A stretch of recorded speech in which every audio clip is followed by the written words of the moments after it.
하나님께서 우리 성도들을 이 지구에 두시는 목적은 사랑하는 법을 배우도록 하기 위한 것입니다. 사랑하는 법을 배우고 사랑하도록 하기 위해서 우리를 이 땅에 머무르게 하셨습니다. 그런데 사람들은 이 사랑하는 법을 배우는 것보다 성취하는 것, 성공하는 법에 너무 몰두해 있는 것 같습니다. 물론 성취하고 성공하는 것 중요한 것인데, 그런데 더 중요한 게 있어요. 그 더 중요한 게 뭐냐면 이 사랑하는 것을 배우는 것입니다. 예수님께서 사람들이 자기를 테스트해서 이런 질문을 했을 때 다음과 같이 답했어요. 성경에서 가장 큰 계명이 무엇입니까? 그 말은 무슨 말이냐면 성경에서 가장 중요한 것이 무엇입니까? 가장 중요한 사실이 무엇입니까? 인생이 가장 중요한 게 무엇입니까? 하나님은 가장 중요하게 생각하는 게 뭡니까? 이렇게 질문했을 때 예수님께서 바로 답이 나왔습니다. 예수님의 답은 재미있게 사는 법을 배우는 게 아니다. 재미있게 사는 법, 그게 아니라고 했어요. 또 성공하는 법을, 그것도 아닙니다. 예수님께서 말씀하신 것은 첫째는 내 마음을 다하고 목숨을 다하고 뜻을 다하여 주 너희 하나님을 사랑하라. 둘째도 첫째처럼 중요한데 그것은 내 이웃을 내 자신처럼 사랑하라. 하나님 사랑, 이웃 사랑, 이 두 가지 사랑하는 법을 배우도록 하기 위해서 우리를 이 땅에 두셨습니다. 우리는 이 사랑을 배워야 돼요. 그런데 하나님을 뜨겁게 사랑하는 것, 하나님을 몸과 마음과 정성을 다해 사랑하는 것, 이것은 생각처럼 그렇게 쉽지가 않습니다. 하나님은 눈에 잘 안 보이기 때문에 어떻게 하는 것이 그렇게 하는 것이냐, 거기에 대해서 C.S. 루이스는 다음과 같이 말했어요. 하나님을 자기가 뜨겁게 사랑하는 연인이라고 생각하고, 하나님이 내가 뜨겁게 사랑하는 연인이라면 내가 어떻게 했을까 생각하고 바로 그것을 하라는 것입니다.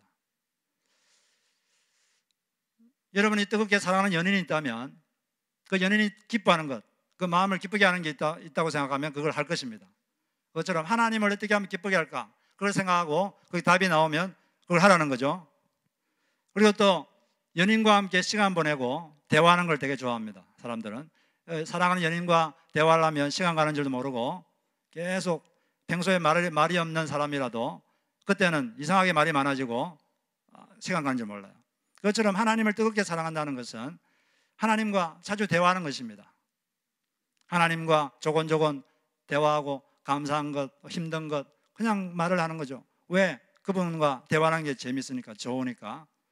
그 다음에 또 하나님께서 우리 인간에게 보내신 사랑의 편지가 있습니다. 연애 편지라고 할 수 있죠. 그게 뭡니까? 이 성경 말씀이죠. 정말 마음이 담긴 그 사랑의 편지는 계속 두고 봐도 기쁨이 있는 거죠. 그것처럼 하나님께서 나를 사랑하여 주신 이 편지를 계속 읽고 묵상하고 그 하나님의 마음을 이해하고 그 말씀대로 살고 실천하려고 노력하는 것, 그게 하나님을 몸과 마음과 정성을 다해 사랑하는 것입니다. 그리고 또 어떤 사람은 자기가 사랑하는 사람에게 노래를 만들어서 지어주는 사람도 있어요. 노래를 부르는 사람도 있는데 그것처럼 하나님을 사랑하기 때문에 이 찬양을 하는 겁니다. 노래를 하나님께 불러드리는 거죠. 가장 중요한 것은 하나님께서 기뻐하는 것, 그분이 뭘 기뻐하실까, 그걸 질문하고 거기 답이 나오면 그걸 하는 것입니다. 실천하는 것, 그것이 바로 하나님을 몸과 마음과 정성을 다하여 사랑하는 것이죠. 우리가 그걸 배워야 돼요. 두 번째는 사람을 사랑하는 것입니다. 사람을 사랑하는 것. 우리는 사람을 사랑해야 되는데 마음에는 의도는 참 좋은데 의도가 좋아도 이 사랑하는 게 참 쉽지가 않습니다. 자식을 사랑하지 않는 부모가 어디 있겠습니까? 그러나 또 조사를 해보면 자녀들이 가장 상처를 많이 받는 대상이 부모일 수가 있다는 그런 조사도 있습니다. 부모가 자녀를 대할 때 어떻게 대하는 게 좋은가? 자녀를 성숙한 인격체로 보는 것입니다. 자녀를 성숙한 독립된 인격체로 대하는 거죠. 그래서 자녀에게 선택권을 주는 것입니다. 그에게 선택할 수 있는 능력을 주는 거죠. 선택할 수 있는 능력을 길러주는 것이 부모가 할 일이고 스스로 선택할 수 있도록 해주는 것입니다. 그리고 그가 성숙한 인격체이기 때문에 말을 친절하게 하는 거죠. 내가 옳은 말이니까 기분 나쁘게 해도 된다, 이렇게 하면 안 되고 이 옳은 말을 부드럽게 말하면 더 강력한 것입니다. 그리고 또 잘못했으면 자녀에게 사과를 해야 돼요. 많은 자녀들이 부모 때문에 분노가 있는 자녀들이 많습니다. 그러나 부모가 진심으로 사과하면 그 분노는 금방 없어집니다. 자녀를 성숙한 인격체로 대하는 게 중요하죠. 또 부부 관계도 서로 사랑을 해야 되는데, 이 부부 관계에서 핵심은 뭐냐? 나와 배우자는 서로 다르다. 이걸 인정하는 겁니다. 다르다는 것은 틀린 게 다르다는 것 말고 틀리다는 말은 다른 거죠. 나와 생각이 다르다고 틀린 게 아닙니다. 근데 사람들은 자기가 생각이 다르면 다 틀렸다고 생각하는 경향이 많아요. 그런데 생각이 다른 사람과 조화롭게 사는 것, 이게 성숙입니다. 생각이 다름에도 불구하고, 의견이 다름에도 불구하고 다투지 않고 잘 지내는 것, 이게 지혜입니다. 자기와 다른 생각을 가진 사람과 조화롭게 지내는 것, 그리고 절충하는 것, 이게 성숙이죠. 한 부부가 있었는데 결혼을 34년 동안 했는데 34년 동안 만나면 부딪히고 다툽니다. 그러니까 대화가 안 돼요. 그래서 자식들을 다 결혼시킨 다음에 더 이상 이렇게 살 수 없다 생각하고 헤어지기로 합의를 했습니다. 그런데 문득 이렇게 합의를 했는데 문득 아내의 마음속에 다음과 같은 생각이 갑자기 들었어요. 내가 34년 동안 줄곧 남편의 생각을 바꿔보려고 길을 써왔구나. 생각이 엄연히 다를 수밖에 없는 건데 나는 그걸 바꾸겠다고 끊임없이 다투었구나. 그걸 깨닫자 자기 때문에 남편이 얼마나 힘들었을까. 그 남편의 아픈 마음, 그 고통이 마음에 그대로 전달이 됐어요. 남편이 고통이 느껴지자 그 아내가 남편을 찾아가서 이렇게 말했습니다. 여보, 얼마나 힘들었어요. 그 한마디 말에 남편의 마음이 확 녹아버렸어요.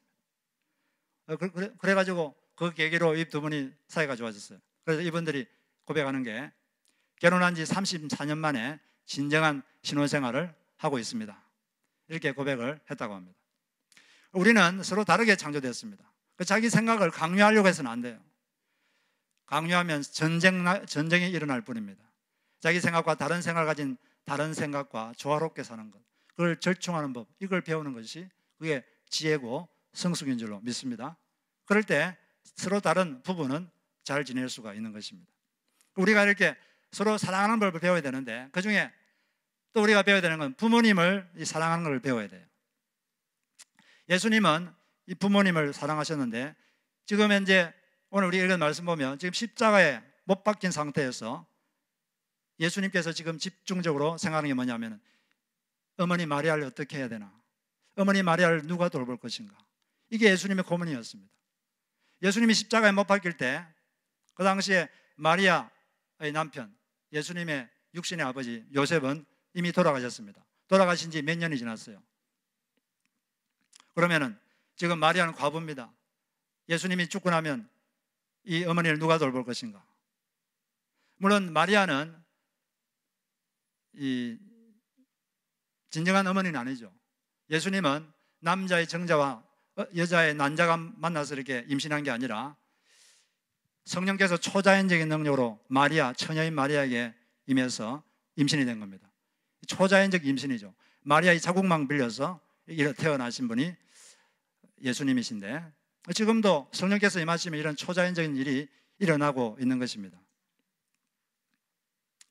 그래서 이 어머니가 얼마나 마음이 고통스러울까. 여러분, 자식이 아프면 어머니는 훨씬 더 아픕니다. 여러분 다 자식을 낳아봐서 아시겠지만 마리아가 얼마나 마음이 아프겠어요. 십자가에 못 박기 전에 채찍을 맞았잖아요. 그 채찍을 맞으면 살찜이 막 떨어지는데 자기 자식이 앞에서 막 살찜이 떨어지는 그걸 보고 있으면 어머니 마음이 어떨까요? 자기 배를 가르고 나왔는데 그래서 조금 있다가 손과 발에 못이 박힙니다. 그걸 보는 그 어머니 마음이 어떨까요? 너무나 고통스럽습니다. 어머니 마리아가 아들 예수 때문에 받아야 될 고통을 예수님이 태어난 지 8일 만에 이 시몬이라는 경건한 자를 통해서 성령님께서 미리 말씀하셨어요. 그게 누가복음 2장 35절에 나오는데 다음과 같이 말했습니다.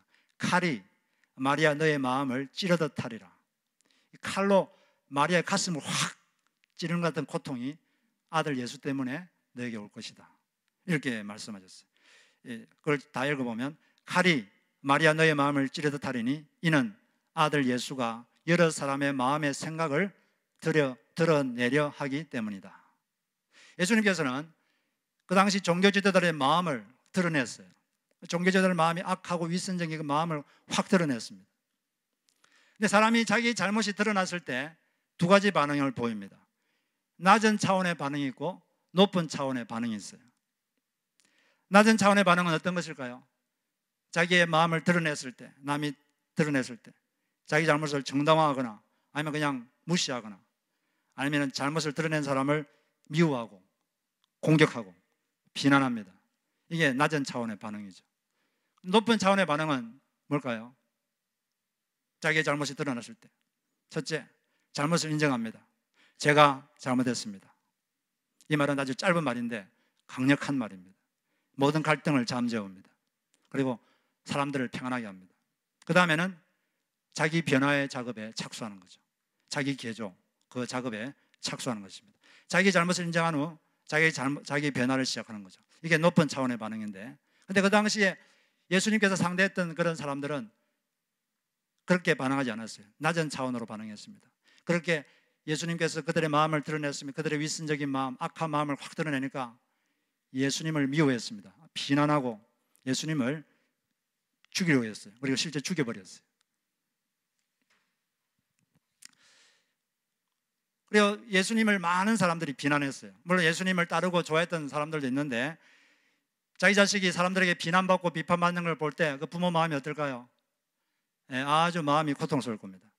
그리고 이렇게 십자가에 못 박히는 그 상황에 그 자식을 보고 있을 때 마리아의 마음이 얼마나 괴로웠겠습니까? 그러나 마리아는 침묵하셨어요. 그 예수님의 길을 막지 않았습니다.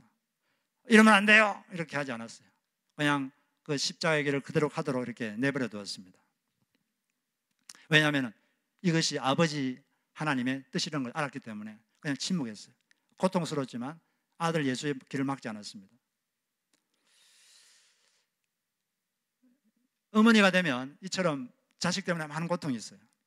물론 자식이 살면서 아무 고통도 없고 어려움도 없고 나쁜 짓도 안 하고 성성장구 만사태평 몸도 건강하고 하나님마다 잘 되고 꿈도 꿈꾸는 것마다 다 성취되고 그러면 뭐 부모님이 가슴 아플 일 없겠죠. 그런데 여러분 자식들이 다 그렇습니까? 이 세상에 사는 모든 사람들은 다 고통이 있습니다. 다 아픔이 있어요. 나름대로 아픔이 있고 고통이 있습니다. 사람들은 다 자기 아픔이 가장 크다고 생각하는데 대부분의 사람들이 다 그렇게 생각해요. 이 사람은 이런 아픔, 저런 사람은 저런 아픔이 있습니다. 그러면 예수님을 잘 믿는다고 그런 아픔이 없을까요? 이 땅은 천국이 아닙니다. 이 땅은 천국이 아니기 때문에 누구에나 아픔과 고통이 있어요. 그렇다고 여러분 하나님을 원망하지는 마시기 바랍니다. 하나님 잘못이 아닙니다. 내 잘못, 타인의 죄성, 마귀의 공격 이런 것이 조합해서 인간에게 고통이 옵니다. 하나님은 그 고통을 선으로 바꾸시는 분이시지 악을 조장하는 분이 아닙니다. 고통받는 장사자도 괴롭지만 그걸 보고 있는 부모님은 더 고통스러워요. 우리는 그런 부모님, 특히 어머니를 사랑하는 법을 배워야 됩니다. 왜냐하면 우리를 위해서 희생하셨고 우리를 위해서 수고하셨기 때문에 그렇습니다. 자기를 위해서 희생하고 수고한 사람에게 감사하고 은혜를 갚는 건 당연하지 않겠어요? 그게 하나님 나라의 원리입니다. 하나님은 자기를 섬긴 자들, 하나님 나라를 위하여 섬긴 자들을 절대로 잊지 않습니다. 하나님은 자기 나라를 섬기고 자기를 섬긴 사람, 자기를 위해서 희생한 사람, 자기를 섬긴 사람 절대로 잊지 않아요. 예수님께서 마태복음 10장 42절에서 이렇게 말했습니다. 내가 진정으로 너에게 말한다. 이 작은 사람 가운데 하나 중 내 제자라고 해서 냉수 한 그릇이라도 주는 사람은 절대로 자기가 받을 상을 잃지 않을 것이다. 그리고 말라기 3장 17절 18절에 보면 다음과 같이 말이 있어요. 그 당시 사람들이 신앙이 약해져 가지고 이런 말이 많았어요. 이스라엘 백성들 중에서 하나님을 섬겨서 뭐하냐? 하나님 섬겨도 아무 소용없다. 차라리 악하게 사는 사람들이 더 잘 되는 것 같다. 이런 식으로 서로 말을 했어요. 하나님께서 그 말을 다 들었습니다. 그 말을 들으시고 그때 말라기에게 하나님께서 말라기를 통해서 말씀하셨어요. 이렇게 말씀하셨습니다. 하나님을 섬기는 자는 정하신 때에 사람이 효도하는 자식을 아끼듯이 아껴줄 것이다. 그리고 하나님을 섬기는 자와 섬기지 않는 자의 차이를 내가 정한 때가 되면 분명히 보여주겠다. 이렇게 말씀하셨습니다. 하나님을 섬기는 자와 섬기지 않는 자의 차이가 있다는 것을 분명히 내가 정한 때에 보여주겠다고 답을 하신 것입니다. 하나님은 이처럼 자기를 섬긴 자, 자기를 희생한 자를 위해서 반드시 갚으시는 거죠. 로마 제국이 아주 강력한 제국인데, 로마 제국이 번성할 수 있었던 이유가 많은데, 그 중에 하나가 로마는 로마 공동체, 로마를 위해서 희생했던 사람들을 절대로 잊지 않았어요. 군인이 만약에 전쟁하다가 포로로 잡히면 포로를 해방시키기 위해서 끝까지 노력했다고 합니다. 기원전 216년에 이 카르타고에 한니발 장군이 이끄는 군대와 로마가 붙었어요. 칸나이 전쟁을 한 거죠. 그때 로마가 졌습니다. 그래서 로마 군인 8,000명이 포로로 잡혔어요. 그런데 이 포로를 한니발이 그리스의 노예로 팔았습니다. 그리고 14년 동안 이 한니발 장군 군대와 싸웠어요. 그래서 14년 만에 겨우 이겼어요. 그리고 그런 다음에 5년 후에 로마가 그리스를 도와서 마케도니아의 전쟁에서 이기게 했어요. 그래서 그리스의 독립을 인정했습니다.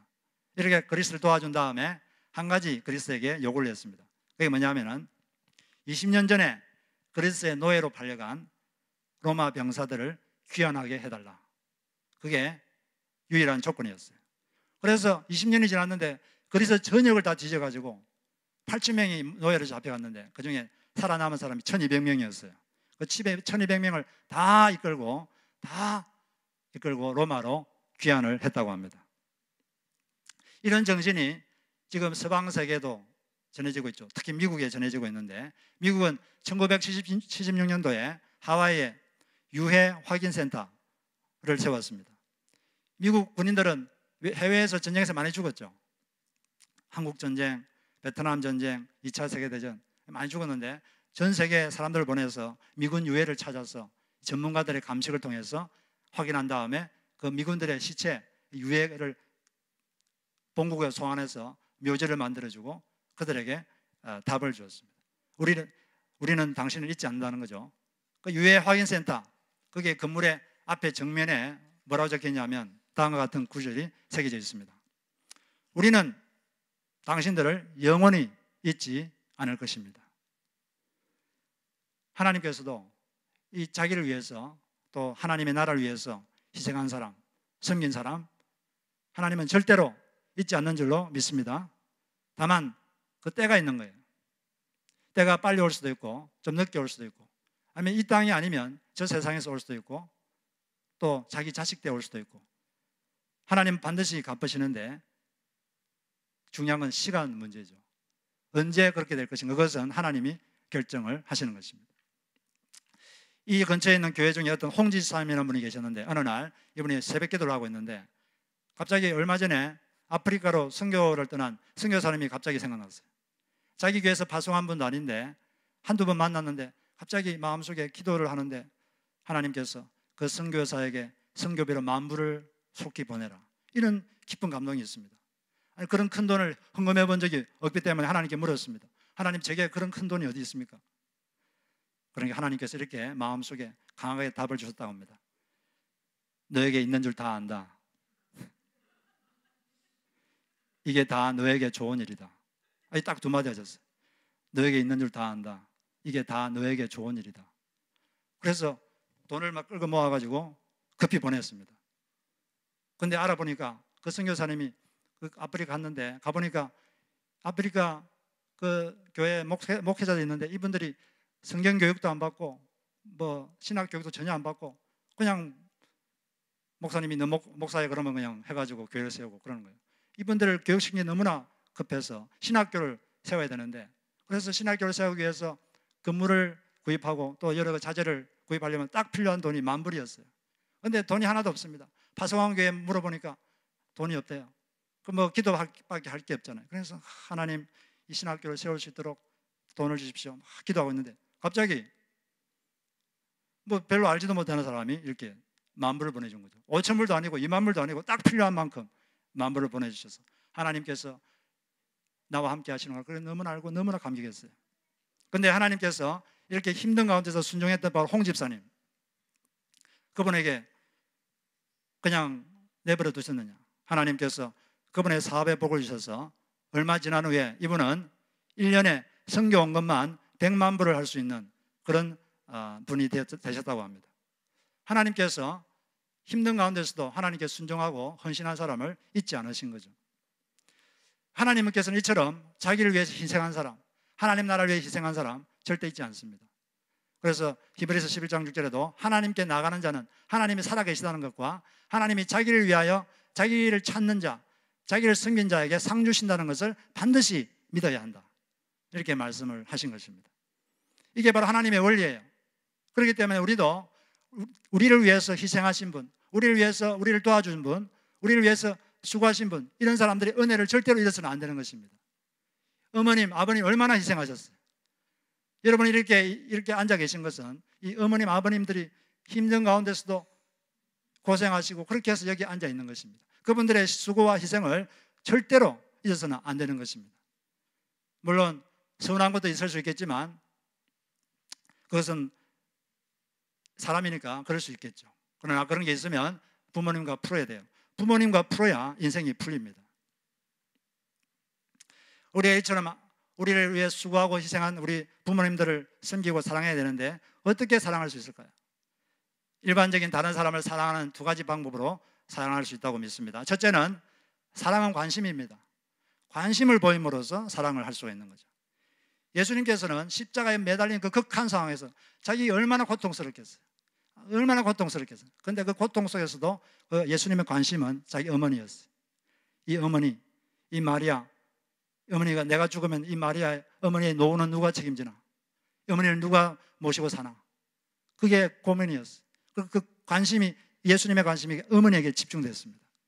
그런데 옆에 보니까 11 제자들 중에 10명은 다 도망가고 한 명 제자가 따라왔어요. 그 자리에. 그 누굽니까? 요한이 그 따라와 있는 걸 봤습니다. 그래서 마리아에게 말했어요. 마리아 어머니에게 말했어요. 여자의 말은 귀나의 말인데 이것은 여인을 정종에 부를 때 쓰는 아주 극존칭입니다. 요한을 보고 요한이 오늘부터 당신의 아들입니다, 이렇게 말했어요. 그리고 요한을 보고는 내 어머니다, 오늘부터 마리아를 너의 어머니로 모시고 살아라, 이렇게 말씀한 거죠. 그래가지고 그날부터 요한이 마리아를 모시고 살았어요. 전해지는 바에 의하면 마리아는 그 이후로 12년을 더 사셨다고 합니다. 그래서 이 요한은 계속 모시고 살았죠, 자기 집에서. 다른 제자들은 다 순교해서 죽었는데 요한만 94세까지 순교하지 않고 살았어요. 그 이 중에 하나가 뭐냐? 마리아를 모셔야 되니까. 그래서 하나님께서 이렇게 살려주신 게 아닌가, 이렇게 또 생각하는 분들도 있습니다. 이 사랑은 관심이에요. 예수님께서 자기가 고통스럽지만 그러나 내가 죽으면 이 어머니의 고통이 어떨까? 어머니에게 더 관심을 가지고 어머니를 관심을 가져준 겁니다. 사람은 다 관심을 갖고 싶어요. 사람 속에 있는 가장 큰 욕구는 자기가 중요한 사람임을 여겨주고 싶은 그 욕구. 나는 참 중요한 사람이다, 이런 마음을 갖고 싶습니다. 연세가 들수록 사실 그런 관심이 더 필요해요.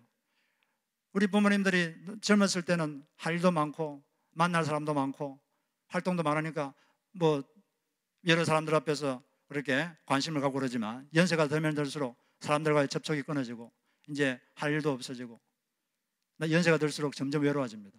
사람들이 자기에 대해 관심을 안 가지게 되고 그 마음이 얼마나 힘들겠어요. 어떤 분은 말씀하시기를, 연세 드신 분이 하신 말씀이 하루 종일 어디에서 전화 오지 않나 이렇게 기다리신다고 합니다. 그만큼 외롭다는 거죠. 여러분, 부모님께 정기적으로 전화하시기 바랍니다. 뭐 안 계시면 어쩔 수 없겠지만 계신 분들은 며칠에 한 번 내가 전화하겠다, 그냥 시간 나면 하겠다 그러면 안 하게 돼요. 딱 일주일에 한 번, 며칠에 한 번 딱 정해서 전화하시고 관심을 보여야 됩니다. 그리고 가능하시면 또 방문하시고 계속 이렇게 관심을 기울여야 돼요. 그리고 어떤 분은 말하기를 나의 재산 1호는 어머니의 기도다, 이런 말을 하신 분이 있던데, 자기가 가장 큰 재산은 어머니가 계속 자기를 위해 기도해 준 거, 그 기도의 힘으로 나는 살고 있다, 이런 말을 하셨어요. 그래서 우리가 자랄 때는 어머니의 기도가 우리에게 필요했지만 이제 우리가 이제 우리는 어떻게 되겠습니까? 이제 부모님의 재산 1호가 우리의 기도가 되지 않겠습니까? 부모를 위해서 여러분 기도하시기 바랍니다. 여러분의 기도가 부모님의 재산 1호가 되도록 기도하시기 바랍니다. 이 관심, 부모님께 관심을 가져줘야 돼요. 저는 당신을 잊지 않았습니다. 당신은 참 중요한 존재입니다. 관심을 가져주는 것. 이 관심을 가져주는 것 중에 가장 중요한 게 경청하는 겁니다. 어머니의 말을 들어주는 거예요. 부모님의 말씀을 잘 듣는 것입니다. 사람은 자기 말을 잘 들어주고 자기 마음을 이해해주면 사람은 참 기쁨이 오죠. 미국의 26대 대통령 중에 시어도로 루즈벨트 대통령이 있는데 이분은 하인들에게 아주 절대적 존경의 대상이었다고 합니다. 그 이유가 하인들에게 진정한 관심을 기울여주고 그 말을 하면 아주 경청했다고 합니다. 그래서 제임스라는 하인이 이런 책을 썼어요. 하인의 눈에 비친 영웅, 시어도로 루즈벨트, 이런 책까지 썼습니다. 그 책에 이런 이야기가 있는데 하루는 이 제임스의 아내가 메추라기가 어떤 새냐고 루즈벨트에게 물어봤습니다. 그러니까 이분이 아주 자세하게 이 새가 어떤 새인지 아주 자세하게 설명해주고 있었어요. 조금 있다가 이 하녀가, 그 아내가 자기 집에 있었는데, 집이 뭐 같은 주인하고 같은 집인데 그 이제 행랑처에 있었겠죠. 갑자기 전화가 왔어요. 그 루즈벨트한테 전화가 와서 하는 말이, 지금 내가 보니까 당신 창 앞에 이 메추라기 새가 앉아 있다. 창문을 까에 가면 그 새를 볼 수가 있다. 이렇게 전화까지 해서 친절하게 가르쳐 줬다는 겁니다. 이 하녀가 한 말, 메추라기 새가 뭐예요? 이 말에 대해서 경청하고 그것을 풀어주기 위해서 이렇게 노력했다는 거죠. 그러니까 너무 사람들이 이 사람을 존경을 했다는 것입니다. 우리도 누가 말을 하면 여러분 그냥 듣지 마시고 잘 들으시기 바랍니다. 이 부부 사이가 좋아지려면 말을 하면 잘 들어야 돼요. 듣고 반응을 해야 됩니다. 반응. 사람들은 반응을 잘 안 해요. 듣긴 듣는데 반응을 안 하면 상대방 어떻게 생각하겠어요? 날 무시한다고 생각하죠. 사람은 신이 아닙니다. 사람은 사람 마음을 몰라요. 이 반응을 안 하면 전혀 모릅니다. 말을 하면 귀담아 들어야 돼요. 그리고 거기에 대해서 반응을 해줘야 됩니다. 인간관계는 가장 작은 걸로 시작해요. 작은 것 때문에 분노하고 작은 것 때문에 감동합니다. 나는 지금까지 이렇게 살았는데 뭐 그게 아니라 지금 오늘부터 바꾸시기 바랍니다. 누가 말을 하면 귀담아 듣고 반응을 하세요. 나는 당신 말을 듣고 있다. 나는 당신 말을 이해한다. 반응을 하시기 바랍니다. 그럴 때 관계가 더 이게 밝아지고 좋아지는 거예요. 요즘은 또 텍스트, 문자 이런 걸 많이 해요. 카톡. 여러분 그런 거 할 때도 여러분 반응을 잘 하시기 바라요. 반응을 하지 않으면 상대방은 내가 무시당하는구나, 이런 느낌을 지울 수가 없습니다. 지금 이 21세기 세계에 상당히 중요한 거예요. 그래서 우리가 반응을 잘해야 돼요. 사람이 말을 들을 때 말을 듣는 것도 중요한데 말 뒤에 있는 그 사람의 아픔, 말 뒤에 있는 그 사람의 마음을 읽어야 돼요. 어떤 사람은 그 사람 어떤 말을 하면 되게 짜증나는 말이 있어요.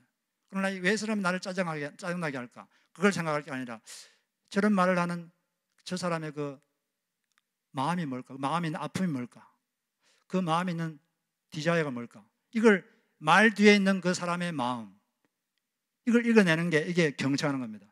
말만 듣지 말고 말 뒤에 있는 저 사람의 아픔, 말 뒤에 있는 이 사람의 욕구, 그걸 캐치해서 그게 반응해 주는 것, 이것이 관심이고 경청인 것입니다.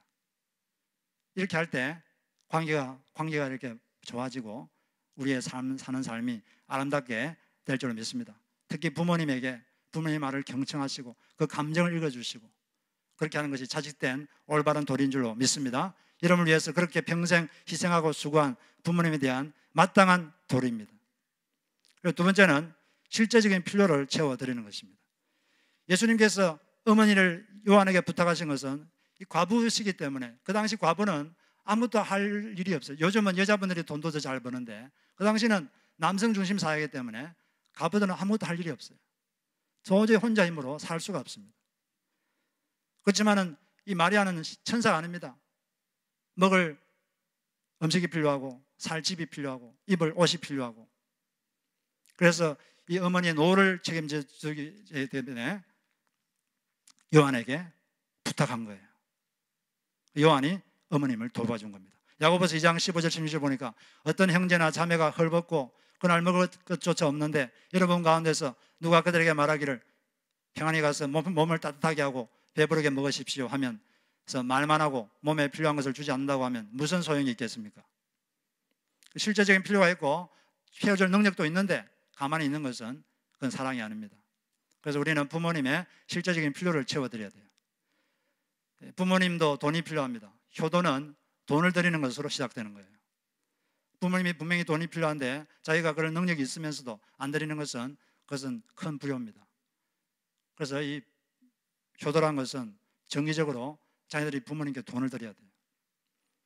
물론 어쩔 수 없는 상황도 있겠지만, 그럴 때는 어쩔 수 없지만, 그러지 않는다면 부모님들을 섬기는 것이 올바른 도리인 것입니다. 여러분 그렇게 하시기를 주의 이름으로 축복합니다. 그렇게 부모를 공경할 때 하나님께서 약속을 하셨어요. 10계명이 10가지 있는데 그 중에 이런 계명을 지키면 하나님 이렇게 해주겠다 하는 약속을 가진 계명이 이 5계명밖에 없는데, 그 에베소서 6장 2절에 보면 이렇게 되어 있어요. 내 부모를 공경하라 한 이 계명은 약속이 떨려있는 첫째 계명입니다. 그렇게 하면 너가 잘되고 땅에서 오래 살 것이라고 한 약속입니다. 우리가 부모를 공경하면 주님께서 너희들이 하는 일이 잘되게 해주겠다, 그리고 땅에서 오래 살도록 해주겠다, 이렇게 약속하셨습니다. 그래서 우리는 이 말씀을 보고 우리의 주변 사람들을 사랑하는 법을 배워야 되지만, 특별히 이런 어머님을 사랑하시고 부모님, 여러분을 위해 지금까지 희생하고 수고하고 마음고생한 그 어머니들, 부모님들을 뜨겁게 사랑하시길 바랍니다. 하나님을 사랑하시고 하나님을 뜨겁게 사랑하시고 또 주변에 있는 사람들을 뜨겁게 사랑하시는 여러분 되시기를 주의 이름으로 축복합니다. 우리 시간 잠시 눈을 감고 우리 하나님 주신 말씀을 잠시 되새겨 보도록 하겠습니다. 하나님께서 우리를 이 땅에 오게 하신 것은, 이 땅에 주신 것은 사랑하는 법을 배우도록 하기 위한 것입니다. 내가 내 배우자를 제대로 사랑했는가? 내가 하나님을 몸과 마음과 뜻을 다해 제대로 사랑했는가? 내가 내 부모님을 제대로 사랑했는가? 여러분 이렇게 생각을 해보시기 바랍니다. 내가 어떻게 더 사랑할 수 있을까? 여러분 생각하시기 바랍니다. 내가 부모님을 어떻게 더 사랑해야 되는가? 이 시간 생각하시고 여러분 적용하시기 바랍니다. 우리 모든 사람은 다 하나님이 창조하셨고 창조하실 때 너무 아름답게 창조하셨어요. 우리는 다 사랑받기 위해 창조되었습니다. 이 시간 우리가 이 찬양 부르면서 찬양 부르고 난 다음에 우리가 같이 기도하도록 하겠습니다.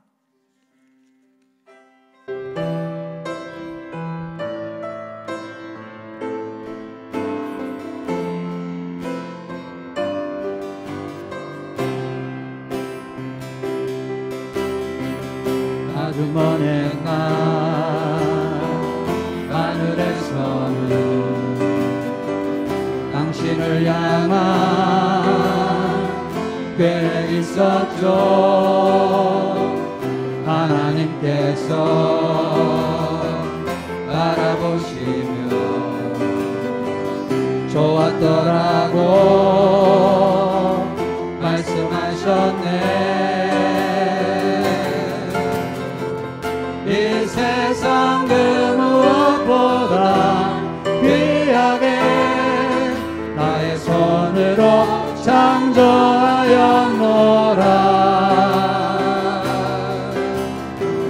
내가 너로 인하여 기뻐하노라. 내가 너를 사랑하노라.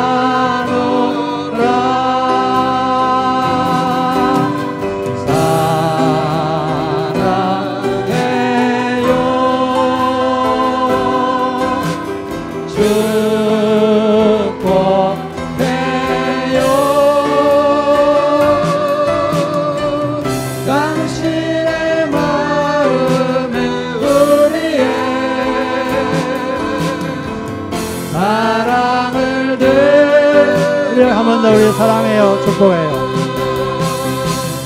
사랑해요. 서로 축복합니다. 축복해요.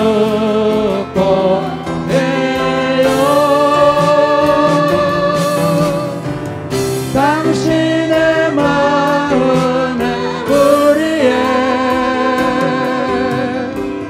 사랑을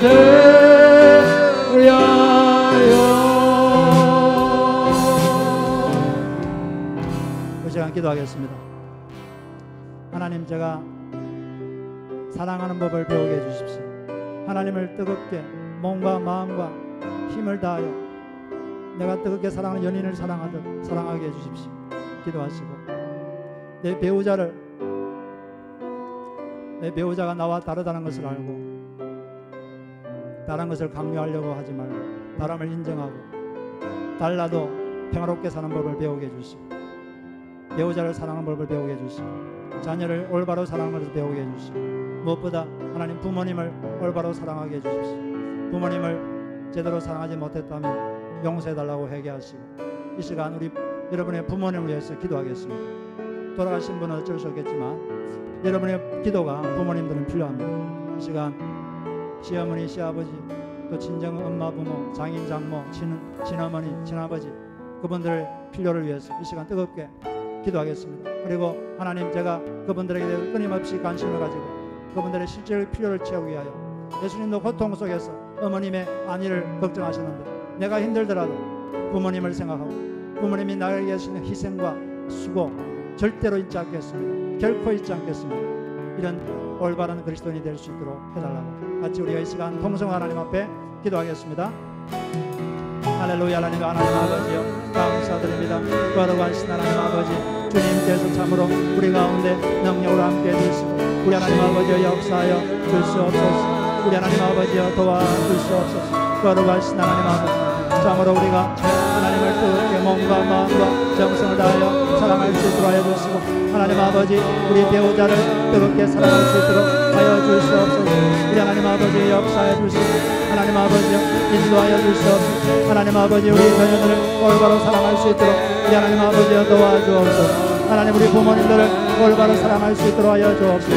우리 하나님 아버지 도와주시고 하나님 아버지 우리 어머니 아버지를 위하여 올바로 기도하지 못한 걸 용서하여 주옵소서. 하나님 우리의 기도가 부모님들의 재산으로가 되게 하여 주옵소서. 평생 우리를 위하여 우리 자녀들을 위하여 고생하며 근심하며 하나님 아버지 애끓였던 그 희생과 사랑을 영원히 결단코 잊지 않게 해주시고 하나님 아버지여 주님께서 하나님 은혜의 감사원에 보답하는 그런 교자들이 교녀들이 다 되게 하여 주옵소서. 하나님 아버지께서 도와주시고 우리 하나님 아버지 함께 하여 주시고 하나님 아버지 역사하여 주시고 하나님 아버지여 인도하여 주시옵소서. 아버지 하나님이여 감사합니다. 전능하신 하나님 아버지여 성령께서 도와주시고 인도하여 주여 주시옵소서. 오 하나님 아버지여 오 주여 감사합니다. 거룩하신 하나님 아버지 도와주시고 하나님 아버지 함께 하여 주시고 오 주여 주님 역사하여 주시고 하나님 아버지 인도하여 주시옵소서. 하나님 아버지여 하나님 아버지여